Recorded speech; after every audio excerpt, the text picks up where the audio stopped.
Assalomu alaykum YouTube kanalimiz a'zolari. 2025-yil 31-oktyabr sanasida Pink Lady Rozigilov olmamiz qay darajada rang olganini sizlarga ko'rsatib boramiz. Bu videoni ko'rishdan oldin bittadan like bosib, bizga obuna bo'lib ketishni unutmanglar.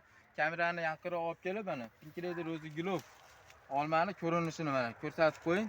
Mana shu holatda rang olyapti. Kundan kunga rang olishi, qizarishlari tiniqlashib boryapti mana. Mana ovozini eshitayotgan bo'lsalaring, juda ham suvlik, mazalik olmalardan. Daraxti ustida ham -5 gradusgacha dekabr oyida ham daraxt ustida turadi. Saqlash muddati uzoq vaqt omborga qo'yib saqlasalar ham bo'ladi. Xolodilnikka qo'yish shart emas. Ko'chatlardan ko'paytirganmiz. Kimga ko'chatlar kerak bo'lsa, nomerlarimizni yozib qoldiramiz. Bemalol aloqaga chiqaverasizlar. Ko'chatlar dastlabki qilib yetkazib berish xizmatlari, ko'chatlarni ekib berish xizmatlari hammasi bizda mavjud.